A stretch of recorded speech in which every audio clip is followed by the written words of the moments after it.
There's like a 1-1. The 1-1 needs that ult. 1-1's good. If it doesn't go off, doesn't go into the air, It's open as well. it's dead. That's why the Claude got banned. 1-1's open. We got a possibility of, I don't know if they're willing to go Kimmy Gold. No one's actually done that quite yet. But definitely someone who has hard carry potential. Obsidia, if they're really feeling risky. Benny Cutie has reps with Obsidia. Got a dub with it in the playoffs just recently, so that could be. But looking at Liquid's lineup, just the first thing I'm telling you now, they don't have time. Yeah, absolutely. Look at this, the Granger too. Speeding it up. This has Liquid Stampede written all over it. Which is the classic. This is a very classic duo that they run. The mid on Farsa and the Granger on, you know, in the relentless flow it's of a time's classic lineup. There's the continuum. Arlet. I am Did the mention. constant that Could be, breaks but the what goes tide. into Benny's hands? Okay, Benny. What's it gonna be? They can still afford a fighter. Do we want? They don't need anything. They don't need another triple core lineup, right? Let's not go triple That's core too again, much. right? They Let's should go. pick something low to the ground. Fighter. Cho. And it's a fighter. All right, let's go for the Cho again. Okay, right. so still the same two targets, man. Still the Farsa, and then a softie. Well, technically not the same two targets, but two good targets. That's right. Higher priority on Lunox, obviously, and to get started on the farm so they can fight early on. Because the Ascension will fight, but it's around, again, later on in the game. 9-10 minutes. Which we talked about earlier. At best. And this Cho has a good time in the lane. All Benny Cutie needs to do is dodge these straight lines from Granger. That's as easy as it can be. Like, you just literally just should go backwards a little bit, and you're golden. Wow. Look at how sideways this draft is, like how weird the layering and the decision-making is. Gatot made its way all the way to Red 5. He's one of the hottest roam picks right now, and that's how far he went. Yeah, it's usually part of the first two picks, right, for Red. So we're here in a point where Gatot might not be the priority, and the roamer is the least priority, especially for TLPH in this draft alone. Yep. So let's see if that's going to change up anything. Can they go more aggressive? This feels like a lineup that should go aggressive, but can they? It's a matter of, again, execution. And Liquid, I love how they put a Purify on Granger and Farsa. Just on paper, I'm liking what the Cavalry's bringing. I'm smelling match point. That's right, and this feels like they want to go for the long game. So let's see if that's going to happen here. We're going to game number 4, Casters. Let's go into the Land of Dawn right together with our beautiful TriCast. All right, here we go. Another game. Game number 4 upon us. I'm still a little serenaded, by the way, by Wolf and Nobita there. Also, BB on stage. Love to see it. Favorite mascot right now, but hey, let's jump into the game here. Land of Dawn, it's B9, Brigida, and Renmar for game 4. Now, looking at this, man, I have to agree with the panel. It was a little weird to see the ordering of the pickups here. But I will say this, Lancey getting his Lunox that was banned out previously, he's got it, man. Is this enough to, well, looks like we're gonna take a little bit of a break here. But yeah, that's my question, Renmar. Yeah. Is this priority blue pick Lunox enough? I'm pretty sure they picked it because other than the fact that they're getting a comfort pick onto Lancey, of course, the iconic pick for the guy during the playoffs, it's also because I think they expected that the Fredrin was going to be coming in through as the response right away by Team Liquid Philippines, knowing that Team Liquid would rather choose the lineup that can get Turtle 1, Turtle 2 easily, and that's what I expect to happen. My question is, do you actually have enough in you, TNC, to pull off a lineup that is way more difficult to use compared to the lineup of Team Liquid Philippines? Because it's so much more simpler. Answer to getting them this win here. Oh, karate chop. We are going back into the game. So let's jump in and see exactly if TNC can make this happen or not. Another part of this is when you look at what TLPH has, this is very standard, very, very basic, if you would call it, in our current meta that has developed over time. It's a very standard TLPH lineup that has worked so many times for them.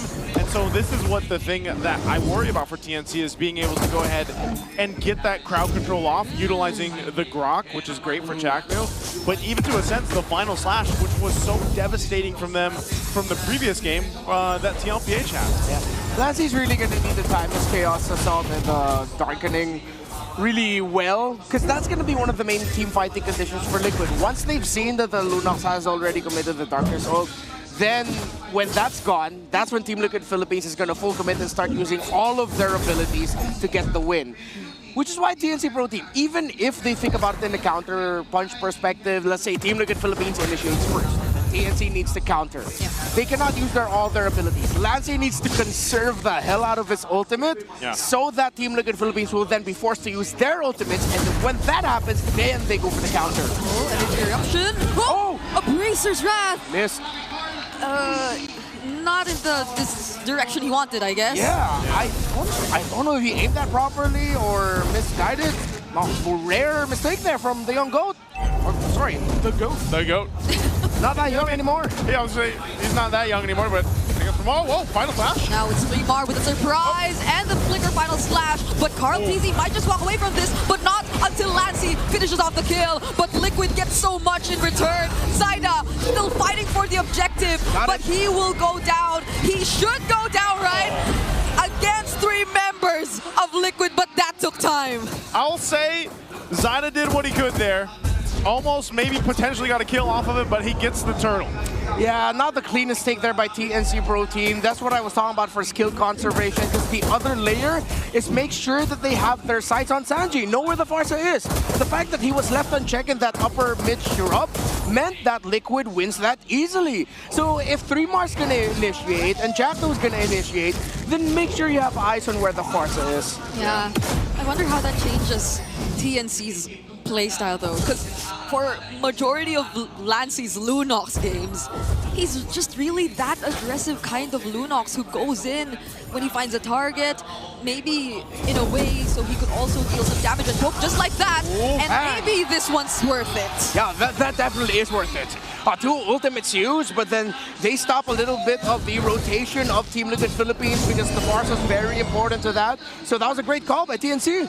Using that Rampart, but also getting the Purify out of it. So, yeah, it's a pretty good win for them. A small win in the mid lane, but at least it kind of helps build up. Also, you got to see Lancey's sitting on 2 kills. So again, you know, this Lunox, it showed time and time again in the hands of Lancey that it can turn games around, and if he gets a lead and builds up into his scaling a little bit quicker, that's going to be great for TNC. You can see he's barely ahead of Sanji, but still, nonetheless, having that little bit of advantage and lead for the team as a whole will help TNC into the next objective here. That second turtle should be a lot cleaner, I would say, because of just this setup going into it. Now, I'm not sure if the XP laners are going to want to rotate down to this, or they just leave it, depending on how they decide to play this out, because you still have the gold laners on this close side. Plus, oh, you can see this, they're prepping for the potential rotate. Yeah, the thing about Dangerous Grass is Benny Cutie can hold a perfect spot right now that Liquid needs to constantly check. So this is a great map actually for a gold lane show, and great positioning by Benny Cutie. See Carl Tizu had to check, he has to help Oheb get that crab coin, and now Benny Cutie can just continue threatening there while Chapto and Lancey handle mid. 3 more final slash! Oh, Mountain Shocker, Sanford's down, no help from the EXP laner of Liquid expected. AOG out, but Carl gets the turtle. Okay, he gets a turtle. Is that worth it though? I mean, they technically traded Sanford even though he got final slash, but they got the objective. Well, if they can build it into a Turtle 3 win, but at this point you don't want to give any more turtles to Team Liquid Philippines. They're playing around a Predator, they're playing around a Farsa. I'm actually surprised too. You're still, you know, when you think about it. Hold on. Charge up from JP. This is going to be used. Final slash. Error. Final slash, Lancey using the Dark Ultimate. Sanji though, oh, his feathered airstrike gets cancelled. The Bracer's Wrath also doesn't land. And now they're trying to fight against 3mar all alone. Sanford doesn't pick up the kill, but 3mar might just go down. Oheb will pick it up. Oh, a whole lot was thrown there, Redmark. Yeah, what hurts there is that Oheb actually got a Skypiercer stack on him, so that begins the momentum now for Team Liquid. What looked like initially a little bit of a mistimed dash and taunt there by JP was eventually turned into a win for Team Liquid Philippines because TNC were not able to convert more. It's interesting because, again, a lot of this is just to kind of play around these windows that TNC's lineup gives them.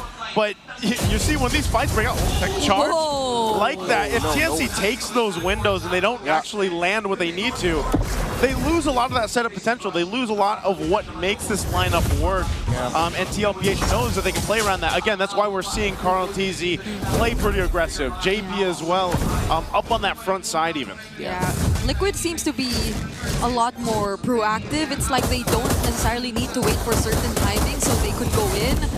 Carl TZ just up front shows himself and checks the brushes for everyone.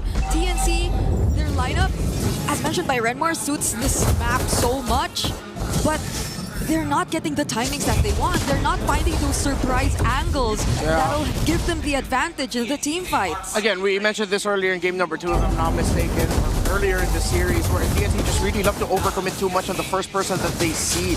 Yeah, they see JP now, but then that's just a zone out. There's going to be no committal there. Yeah. But the previous engagements, that have been the story. Oh! Flicker final Why? slash. 3mar catches a few, but they don't get to convert it into much, and now he goes down. Tech charge from Taknu doesn't land on anyone as well. Brilliant's already committed, but the AOG allows for Oheb to actually secure the kill. Mistake after mistake after mistake will build up and be punished by the Stampede from Team Liquid Philippines, and that's exactly what they've been doing to TNC in this game 4. And it's looking a little grim already at this point, under the 8-minute mark. Sanford jumping in. Okay, Zyda's not alone Perfect. here, but they have enough damage. Benny, Cutie, and Chaknu, they could only watch. Yeah, clean and simple finish, clean and simple punish, and they're still going. Chaknu might go down here, but good thing he's able to flicker out. 3mar needs to slow things down. Oh, final slashing the minion away so that they will be able to take the turret. Okay, but they still don't commit on JP. Carl finding 3mar, but they just have to stay safe. Zyda's nowhere to be found, and Lancey might not want to fight for now. Someone needs to start raining 3mar in. They or have to. if someone is telling 3mar to start using that final slash, stop. You're really gonna have to fix your timing up because Team Liquid Philippines just keeps punishing. Jackno, another missed tech charge as well. So now it has Baluto 4,000 gold lead. The Skypiercer on the Granger has 2 stacks, has a significant lead over the Cho, something you don't want to see. Benny Cutie with a rapid boost now, so he's more active in the map because TNC have now restructured the rotation so that they funnel a bit more onto Zyda and Lancey, which again begs the question, why do they keep initiating? They need time, they need farm. That's the problem. They keep initiating and they don't even really have the damage yet to deal with TLPH. Now at some point they might be able to get a play where it's like, yeah, one of those final flashes or tech charges are going to land, but they haven't been. So now you have to go ahead and think, okay, we can't keep throwing ourselves and hoping that the course is going to change. We need time to build up here. Benny Cutie as well, this Cho, unfortunately, has not been able to do anything in this game. Like, he's been pretty much non-existent. And so at some point, aside from just providing vision, Neymar jumps in again? Oh, he finds one, but will that convert into a kill? Sanjay and Oheb just walk away. Now Lancey's forced to use the flicker, but Carl's chasing after him. Energy eruption used. There's the wall just to keep them safe, but the AOG once more, and Sanford jumping in. There's nowhere to go. If you're TNC, Carl, TZ, and everyone else, they're just so good at positioning and blocking TNC. Again, all Benny can do is watch, man. Unfortunately for him, he has to watch his teammates die. It's final slash, not first slash. Dude, just stop it. I keep saying the same thing over and over again, but that wasn't the right time. You still don't have any other members of Team Liquid Philippines part. Team Liquid Philippines are doing everything right. They're just punishing at this point.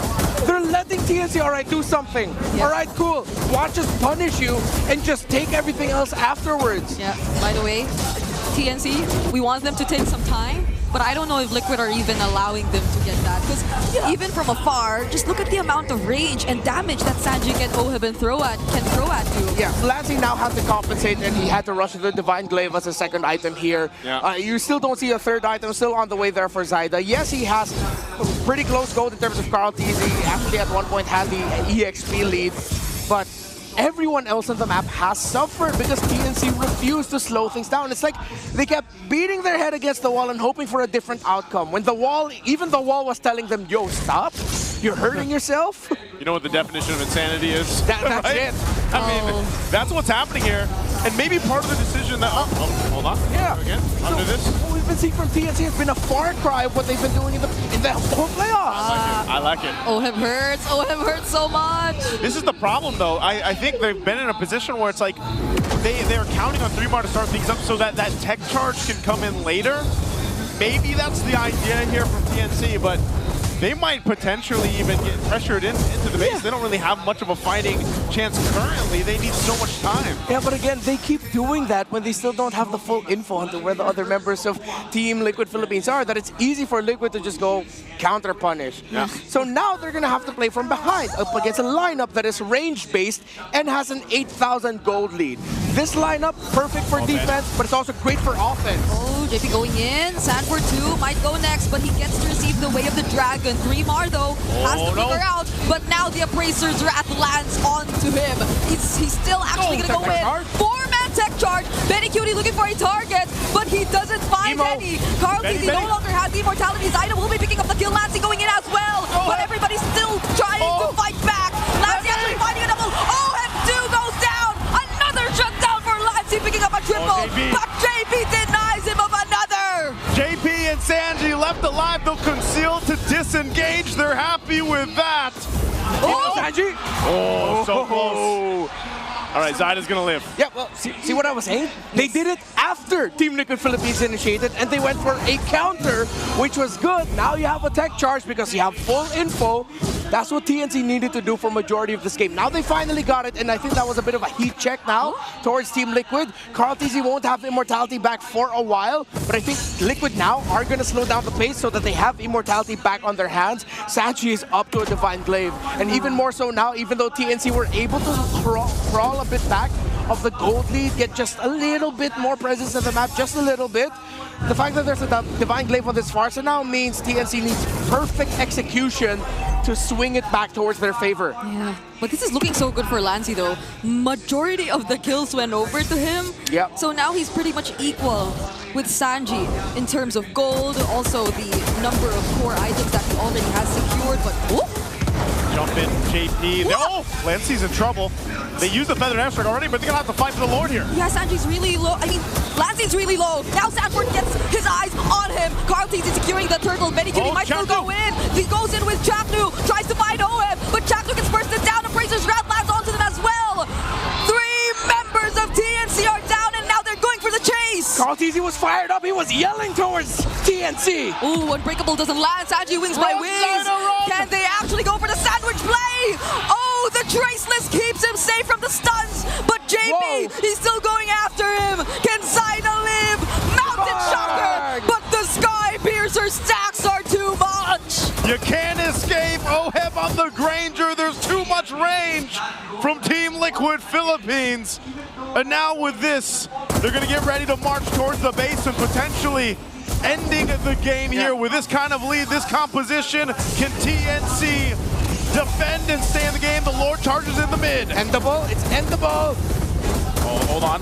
Lord's still there. They're going to have to clear this out. Oh, there's the We're ball. still going to be working on here. Jack knew the brunt of it all. Okay, now there goes the final slash. 3 more catches, 2. Tech charge has the follow-up. They might actually find an opening, but Sanji is walking away as much as he can.